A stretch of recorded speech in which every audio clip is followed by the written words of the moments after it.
Hi, welcome to another exciting episode of the Andre The Beast Crayton Show. Great show today. We're going into the world of professional bodybuilding again. And I know you guys are like, Dre, please. Look, let me explain something to you. Just like you guys watch basketball and golf and all that, bodybuilding is still a sport. And more people now are gravitating to it more than ever. It's lucrative as far as money. Totally different than when I competed, totally different, because there was not a lot of opportunities for women. Let's call it what it is. And opportunities for men, because it was called professional bodybuilding. It was all about how much muscle could you pack on and dominate. But then they realized that they had to open up the doors because everybody wasn't feeling that. And so it opened up a lot of doors, a lot of age brackets for individuals. But what I like about it, even though I've seen the evolution of bodybuilding change, is that it did something what I've always got into the sport for day one, to challenge myself. Somebody asked me this the other day. They was like, what sports do you like out of all the sports that you played? I like track and field. Those that know, I was a 1984 Olympic candidate. I like track and field, but it was the first time I ever suffered an injury, which led to bodybuilding. I played some of my pro football, but bodybuilding really took all of the pain and stuff that I was going through that I kept locked inside. I was able to channel it and manifest it into something totally beautiful. But then what I realized, a lot of people wasn't understanding the benefits of what it brought to them, not just relieving things that you're going through, but it allows you to be healthier. And that's what we see now in this sport. We see it now being treated as a new way of treating medicine. And instead of going to medicine, go in the gym and work out and see what you can gain out of this. And we got a young lady on the show today who's definitely done that. So let me tell you where we're going with this. I turned pro at a young age in professional bodybuilding, but I knew I wasn't going to make any money as a professional bodybuilder. Let's cut it. I'm gonna just cut through the chase. I know how the system works. I know how the sport works. I know the ins and outs, but the realistic thing is I achieved the goals that I wanted to achieve. So I wound up doing what I had something already lined up. But let's go even deeper here with this particular story. Imagine going through life with some type of addiction, alcohol. Imagine losing your father, watching his body shut down as you understand it and you evolving with your health journey. But you see the one man that was your rock, the first boyfriend is what I call it. When you're a female, your first love is your father. Your first boyfriend is your father. Now you're seeing the strongest man basically crumbling in front of you, and there's nothing you can do about it because we all have an expiration date.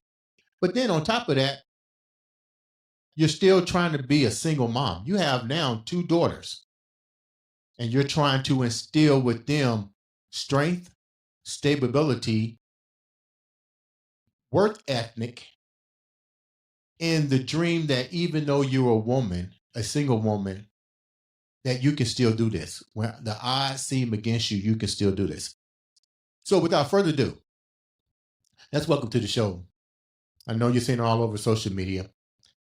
I'm going to give her dues. IFBB Pro, professional bodybuilding, Miss Jessica Coleman. Welcome to the show, Jessica. Hey, Andre, thank you so much for having me. I appreciate that.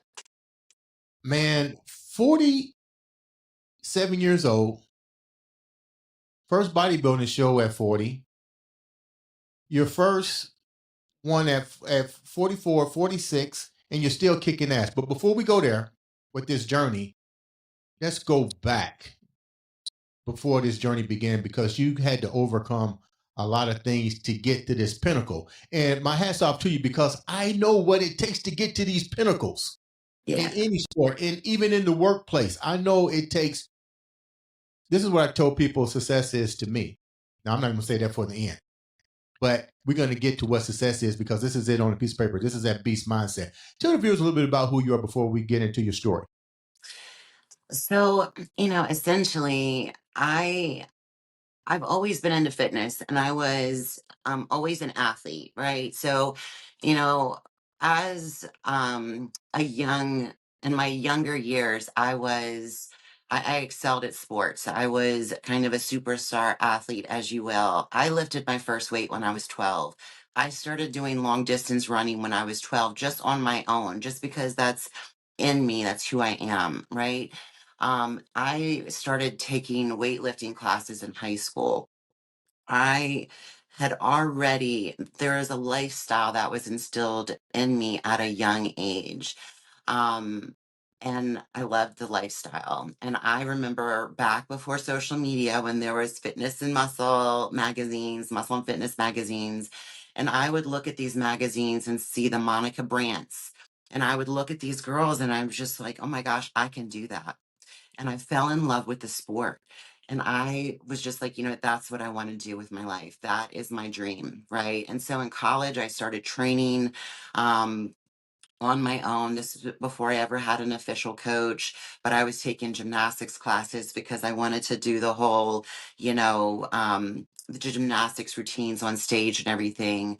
But then, one thing led to another, blew out my knee playing volleyball, things like that. And it just never happened. After college, life happens, you start a family and whatnot, and those dreams just become something that you never even touched, right? Um, I became a single mom. So my first daughter was born when I was 27, second at 30. My marriage to their dad was over before my second was born. So I've been a single mom, their whole life. My oldest daughter's 20 now. My second's about to turn 17. So I'm putting one through college at this point. I have been working to support them, this entire time. And through over the years, I've been kind of going in and out of shape, but trying to take care of myself and things like that. But what I did for myself is when I was finally able to leave my girls at home alone by themselves, I got myself back into the gym. And and when I say get back into the gym, I mean consistently. I showed up for myself every day. I got, my nutrition in check. And really, I was approaching the age of 40 years old and I was just like, I'm not going down. Like, you start approaching middle age like that and you just know that you're coming up on a crossroads and you can make a decision to just keep going down that road where I'm accepting where I'm at, or you're gonna go ahead and make some changes. And so I went ahead and made some changes, and I got into back into the shape of my life and it felt great. So when I hit 40 years old, I was just like, okay, here I am. Jess is back. And now that I'm 40, what have I always wanted to do that I've never done? And the first thing I did was I got a tattoo because I'd never gotten a tattoo before. And then the second was I'm going to do a bodybuilding competition. And so, Thought for a minute. Hold that thought for a minute. yeah, Hold that thought. Let's go back a minute. Let's go okay. because we don't we. I want the viewers to understand the shift pattern here. Where was your mom? I hear you talking about um, the transformation with being a single mom and then the bodybuilding and so forth. But let's talk a little bit about your mom and dad because we also talked about a little bit of the alcoholism. When did the alcoholism take place before this journey? Because you just ain't going to. Did you have addiction problems Yes. prior? Tell me about that real quick. Thank you for stopping me because I will ramble. So, in college, everybody drinks and everybody does their partying thing. And so when I started drinking, you know, like everyone else, it seemed normal. What ended up happening is later on when I started going through tough times, like with the husband, that situation was toxic and ended up abusive. And, you know, my brother was in a really bad car accident where he was paralyzed from the waist down, and like things, major life things happened. And what I ended up doing is I wasn't partying, I was drinking out my problems. I was self-medicating. And I have the addictive gene. I have the alcoholic gene. So then once I started drinking out my problems like that, when I start drinking, I don't want to stop. I don't know when to stop. And so alcoholism started becoming a problem for me. And it changes who I am as a person when I'm drinking. And, it kind of takes over my life. You You, men- know, you mentioned the gene. What do you mean the gene? Is it somebody else in so your family that has that has yeah, alcohol? yeah, there are family members in my, like grandparents. There have been aunts and uncles that have had alcoholism. Um, and it kind of isn't like my parents aren't directly affected by it, but it's definitely in my family gene pool for sure. um but what I've had to do is pay close attention to taking care of myself and getting help. I've had to go to rehab before. I've had to be in AA and work on maintaining sobriety. My parents have always been extremely supportive. My mom has always been there and always shown up. The thing about my father is he is the only man that has ever treated me, well. I've never had a really great relationship where I've been loved well. And my dad got me. We were so much alike. And, his sister was a very bad alcoholic, and he recognized a lot of the same behaviors in me. And so when I would go through an episode where I was struggling hard, he was the only one that could really get through to me. And 5 years before he passed away, I had 5 years of sobriety, and it was because of him. Because he showed me the love that I needed, the compassion, and basically, I was able to put all of that aside, focus on my life, being a mother, and just not needing alcohol to deal with my problems. Let me ask you a question. How did this affect your relationships? Because you're a single mom, not once, but twice. If you was going through the addiction of alcoholism, and I don't know, only you know this story, so this is your story.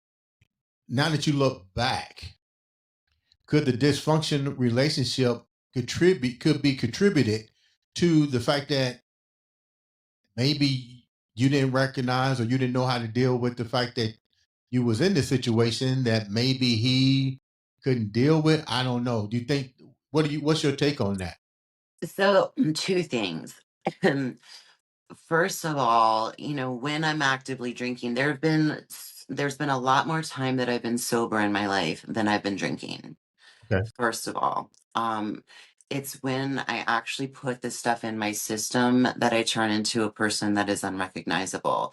And that is when I become an extremely toxic person. And yes, when I'm that person, all bets are off, and I am not someone that you can, you What is know, unrecognizable? You sound like the Incredible Hulk, man. Like she Hulk. What's It's the Dr. Jekyll Hyde situation. You know yeah? what I mean? So like right now we're having this conversation, and I am able to point out great qualities about you. We're able to have a conversation about kind things. if we were to get into an argument or something right now, I would be able to have a very professional, conversation, which is rational and things like that. When I have, you know, alcohol in my system and we get into an altercation, I'm going to come at you and hit below the belt, and I'm going to say things that cut to the core, and like I would never say things like that to any human being sober.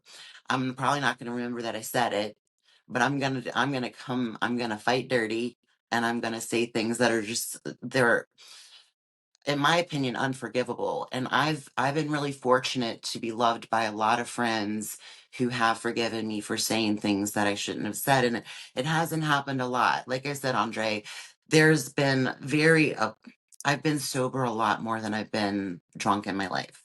Fortunately, because I fight for my sobriety. I fight for being, this person that I am, because I do love my life and I love the person that I am. It's just when I, kind of fall into that hole, that it kind of takes me under, and it turns me into that person. And I have to take responsibility for my behavior, and be honest about it. Um, you asked about the way um, that alcoholism has affected my relationship. So, Right. I kind of touched on the actively drinking part, but what is another piece of that is the choices that I've made in my partners. So I've made bad choices and I've allowed into my life. And What that do is what do you mean probably, by choices? so I've put up with um being treated. I basically selected partners that I had no business being with. The guys that would never, like, I settled, and I have never been treated right because of my choices. I think because of my alcoholism, or because of whatever mental stuff that has caused me, because of my bad choice in the person that I chose to be with initially, that ended up causing a toxic relationship, if that makes sense. Yeah. Now let's go to the single mom. That's what you said. You really want to talk about that too. How did the narrative change for you now? Because you were married, right, when you had your first child, right? Yeah.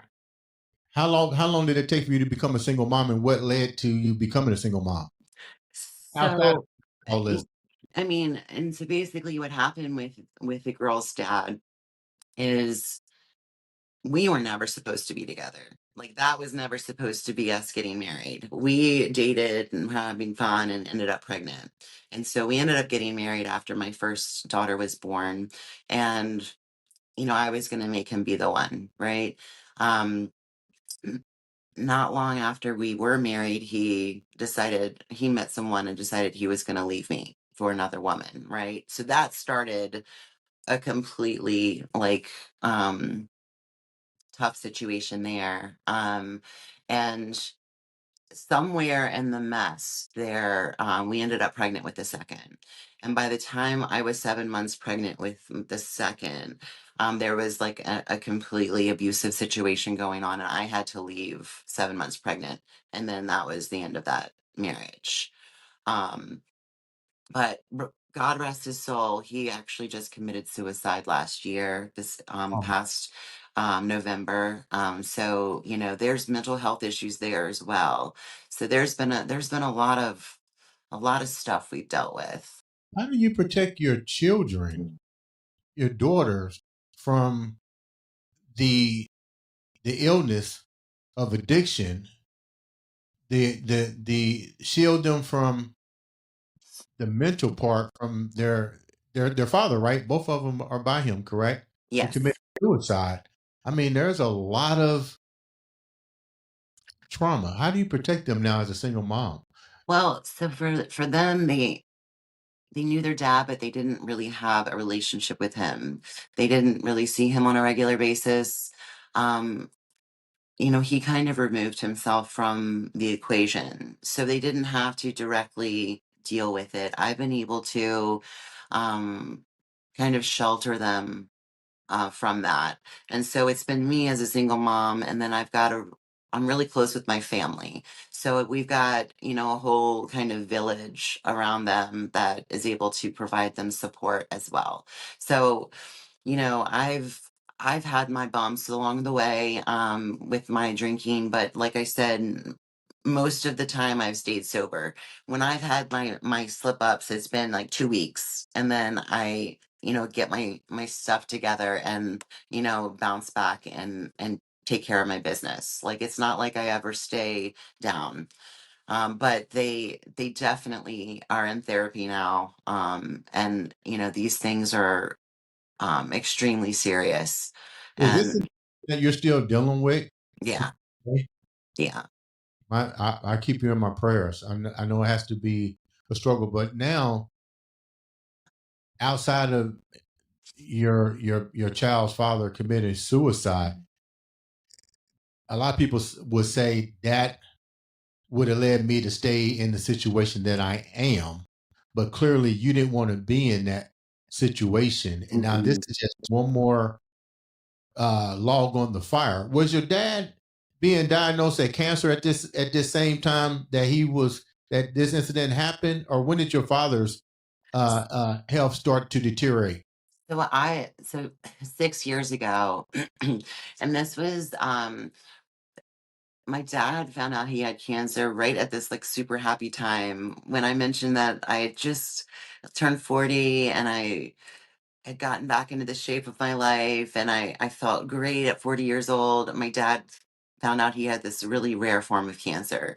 And my dad was like one of those really healthy, athletic, 73-year-old guys that looked like he was 15 years younger than he is, super handsome, took really good care of himself. And it was just some really strange cancer. It was retina, cancer of the eye. And it just, it was a really strange situation. And, he was around for about a year, and we got a lot of time in together. Um, we were blessed to have some time with him before he passed. But that was the hardest thing I've ever had to experience in my entire life. And the only way I can really describe it is it just forever changed the makeup of my body. Like, there's something that shifted in my soul.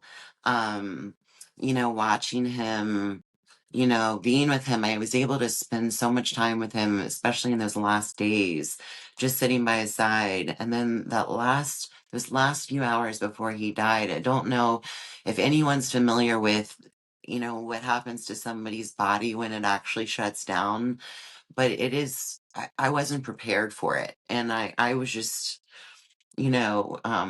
it was an extremely traumatic experience. And to What was watch, what was happening? the body, like, when all the organs are shutting down, your body is just kind of convulsing and moving involuntarily, and you're just watching this person kind of like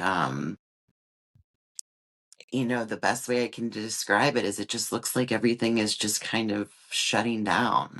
It's really traumatic, and you're just shocked because no one can prepare you for it. I don't even know if you know my mom or anyone else in the room knew what to expect, right?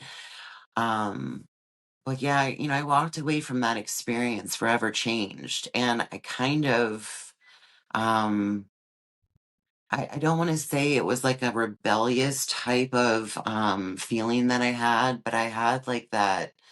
I was kind of mad at the world thing for a long time. And I had gone 5 years. I was sober for 5 years, and I stayed sober for another like 9 months after that. And then COVID hit. And that's when I picked up a drink again. Wow. You said something that was really profound here. You said you got mad at the world. Yeah. Did you get mad at the world because you felt that maybe there was something you could have done? Were you mad at the world because you was losing your number one, support with your dad, your Superman, or was you just mad in general because now you probably feel like you said, you went back and took another drink. I mean, when I don't know what it's like to be addicted to alcohol. You know, I would think I'm on the outside looking in.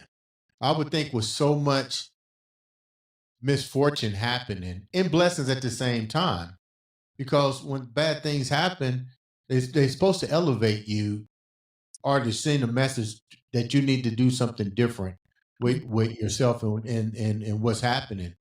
But you Mhm. got really angry and you went back to, let's call it what it is, the comfort zone, something you was familiar with. Yeah. Did So, your mom step in? Did your mom or your family member step in and say, "Look, I know this is hard.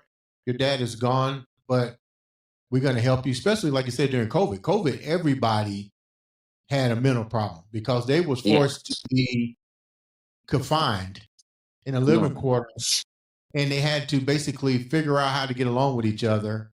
When the normal routine was go to work, come home, go do this, but now you're everything is in the home. So Right. go back to what you were saying. I'm sorry. Well, I think that this kind of like over the years, I was just kind of waiting for things to work out for me because my life wasn't supposed to be like this. Like, I was homecoming queen in high school. I was, all-star athlete. And I was like one of those, my life was supposed to be like, it was supposed to turn out different. And, it was just turning out like shit. And I was just like, what did I do to deserve all this shit type of situation? And so I was just mad. And I wasn't mad at I wasn't even thinking about alcohol, like being mad at alcohol. I was just mad at God, mad at the world. I had just been, stayed sober. What's the point? I guess it's like, what's the point, right? Um, and so What did you think your life was supposed to be like? Because and my hats off to you, and I appreciate you taking time to come on the show and be so open with your life's journey. I know this is hard to let all that out and open up wounds, but I'm gonna go back a minute here. What did you think your life was supposed to be like? well, it would have been nice to have a freaking normal like husband who, you know, helped me as like the father to my kids, who contributed to, a household. Like, it would have been nice to have a normal freaking, you know, family instead of being the single mom struggling for years to like make it. You know what I mean? I've literally been, it's been a slog the whole time. And I said that this is so interesting because a lot of what I do too is, I've got these two beautiful daughters, and I want them to know that they never need a man for anything. Mhm. I want them to know you get an education, you get a skill, you get a job, no matter what, you always have yourself. Like, you don't need anybody for anything. I want them to be strong, independent, and all this. And I had this conversation with them not too long ago. And I said, here's this, this, and this. And I said, I want you to do this, or else you're going to end up like me. And I meant that in a way as single at 47 years old, no husband, no help, whatever. And they both looked at me and they were like, well, what's wrong with that? Mm. And I was just like, oh my gosh. Okay, so I guess there's nothing wrong with this, but still, it's been hard, Like, there's I nothing think wrong. I think we shield our kids from the stuff that we went through, and then because they don't see it, Yeah, and they can't really gravitate to it because we don't open up that vulnerable spot to our children. We protect them from that. yeah, I think it would have been a different scenario. I'm not Dr. Phil. I'm right. just saying, had they seen the let me use myself for example so I can put myself in your shoes. Because in order to understand something, you got to also relate. The first time my daughter seen me break down, I was sitting in a chair and a wave of all of this emotion came from out of nowhere. And I remember screaming to the top of my lungs. It scared the freaking shit out of my daughter. But I felt bad because I'm Superman. That's right. I should I shouldn't done that. But it let her know that I'm still human. Yeah. You know, you're going to have these moments. And at times, I think it changed the way in which she looked at me. And I wanted her to see that I'm a man at the same time, but I have a breaking point. I do have a breaking point. We all do that. I think your kids have never seen the breaking point because you shield them from that. So they only see the strong, beautiful person that you are. So I think now with you coming on social media and explaining, now they get an inside look of, wow, my mom really went through all this, Yeah. you know. So what made you decide to get therapy for your daughters? Because evidently you're starting to change the trajectory of your life with the loss of your father, which you say drastically changed. So when did you start putting the wheels into motion to protect yourself and to protect your children at the same time and still enjoy your dream, which we're going to get into in a second, which is bodybuilding? Yeah, so bodybuilding has been a huge mental health outlet for me. And we'll get into that more like you said. I've got that outlet. Um Ultimately though, as things have kind of changed recently with the loss of their father, Right. it's super apparent that the girls have so much to process, that they need to have their own outlet, and until they find something that works for them like I did, with my bodybuilding, they need to have someone to talk to. And so they're both talking to a really good psychologist in the area. And I just they need to be able to go and talk about their mom if they have to. They need to go, if they've got something that they can't come to me about. And I tell them every time they leave, make sure you're totally honest and you put it all out there, get it all out. Like everything you need to talk about, this is your chance, this is your help. And it's just really important for everyone to have that outlet, because you're not doing anybody any favors by staying sick, because eventually it's going to come out sideways. What are some of the things that you're doing for yourself? Because now you just did your first bodybuilding show, getting ready to do your second. You got your life back. Sorry for the loss of your father, the loss of your children's father as well. But how are you keeping your mind prepared? Because I know what it takes to prepare for a show. You got to be right mentally. How are you dealing with all of this going with all this turmoil? And how are you going to keep yourself from going back? Yeah. So I want to just clarify. So I started competing when I was 40, right? So I'm 47. I've done several shows. I did my first show at 40 and I got my pro card at 44, right? So I did my pro debut last year. I did two shows last summer, my two pro debut shows.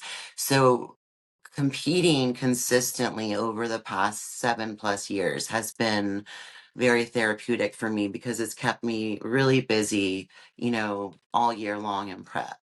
Um, what is, when I'm actually in prep, head down, focused, and getting ready for a show, there is tunnel vision, complete tunnel vision. Like nothing else creeps in. Like you know, none of the, disease, addiction stuff creeps in.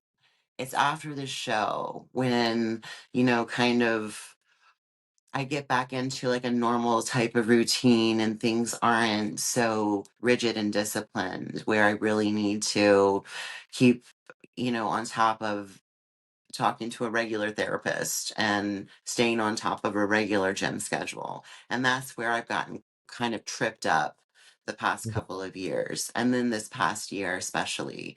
Um, I have been talking to a therapist recently because even though the girl's dad and I haven't had a relationship, um, in 16 years, there was a lot of guilt on my end when I found out he committed suicide on the fall.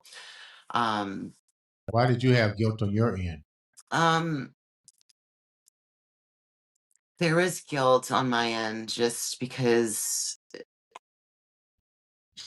for various reasons, it just, I guess it all just comes down to you always feel like you could have done something to help, you know? What do you think you could have done? I mean, you hadn't been together. Communication was almost non-existent. I mean, so what do you feel you would have done differently? That would be like if he knew you had an addiction. I mean, what did he do to help you? Yeah, I mean, I Sure, think over the years, parent, but yeah, over the years I tried to make it like available for him to see the girls. I did that. yeah. But at the same time, he didn't work. He didn't pay child support. There was always this kind of like, can you help? Can you, like there was always just this like, I was always trying to kind of be that little nudge to get him motivated.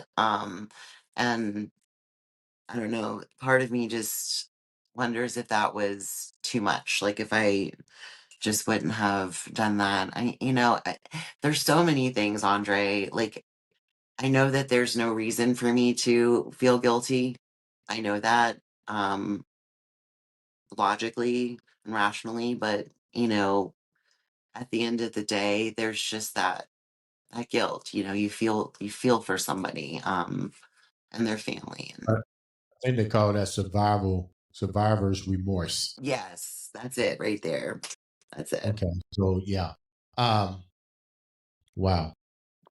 So now you're getting ready to get ready for your show. Congratulations on having your pro card. What's that like at 40 some years old? Was that, did you see being a professional bodybuilder in your, because you said, you talked about what you wanted to be, but look where you are right now. Successful professional bodybuilder, you're a mother, single mom. Um, did you see this part in your future? Never. I didn't even I didn't even think getting a pro card for me was ever even possible. No one even mentioned a pro card to me until I don't know, my third or fourth year competing. It just wasn't even it wasn't even something that was in my purview. I just wanted to win a show or do good in a show, right? I was having fun, and bodybuilding was a way for me to revisit being an athlete again because I've always loved being an athlete. It's in my blood. I have this drive. I have the heart of an athlete, and bodybuilding really gave me not only that outlet for, you know, health and mental health and all that stuff, but it also gave me an opportunity to be an athlete again, a competitive athlete. And so when my coaches and everyone started talking about me turning pro, I was just like, Right, that's wild, right? right. There's no way. And then when it actually happened, it's been surreal and it's been wonderful because it's given me a chance, like I said, to become an elite athlete. Um, and I don't even know that I ever thought it was even possible when I was younger. So it's just given me opportunities I never had. So what's the difference now from going from national level, from amateur to national level to now professional? Like, what do you have to do differently now? Because you So can't go back to amateur, you can't go back to anything now. You're a pro, so this is a whole different ball game. yeah, So, is it lucrative money? Yeah, if you win. right. Top. Only if you win. So my question is, I think we need to come real with a lot of people because you're not gonna be rich here, No. but but you're a pro. So what do you have to do differently to still keep that beast mindset here? What do we have to do differently now? I think the most important thing for me is to remain humble. And when people win their pro card, I think they expect the world to shift all of a sudden and everything to just materialize into this amazing career. It doesn't. You don't end up getting a whole lot, but a few pats on the back and a couple weeks of emojis on Instagram. Basically, you have to use it as like more motivation for yourself. And so for me, I had so much fun competing in my two pro shows last week that those two shows far surpassed all of the shows that I've done in my bodybuilding career so far. The people, the venues, the actual shows themselves, it was just so much fun. And so the way I look at it is I go to these shows, I bring my best. I'm gonna go there. I'm gonna show up on stage, show the athletes respect, the judges respect. Bring my A game. Like I wanna win. I wanna do my thing, but also know that there are other athletes out there that are doing the same thing, and they're freaking amazing. But guess what? You get to be up there with them. And, my attitude is this: when I go, I want to prove that I've earned my seat at the table. And last year, when I went to my two shows, I knew that I earned my seat at the table. I was top of second call outs on my first show in Open, top 10. And then I was fourth place in Masters Pro, my first show, and about the same at the second one. And I was good with that for my first debut season. And just try to do better every time. Congratulations on that. Yeah, I know what it's like to get called out. You want to get called in them first two. That's You know what I right. mean? Especially at Yeah, that top. yeah, Especially at that top. And I'm no spring chicken. yeah, Everyone's like, "Oh, age is just a number." It is just a number, but when you're standing next to someone 20 years younger, yeah, it feels kind of good. yeah. And Congratulations on your pro debuts, and I wish nothing but the best for you. So before we wrap up, I'm gonna ask you a question that I started out with in the show. What's your definition of greatness? so my definition of greatness,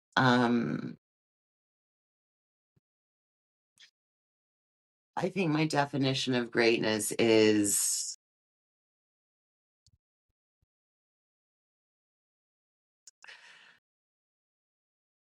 how when life knocks you down,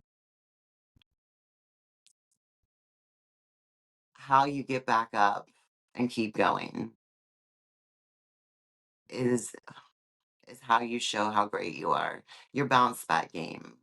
Um, when basically, I'm messing this up, but I feel like what really makes you great isn't your accomplishments so much as how you are able to navigate through life and hardships.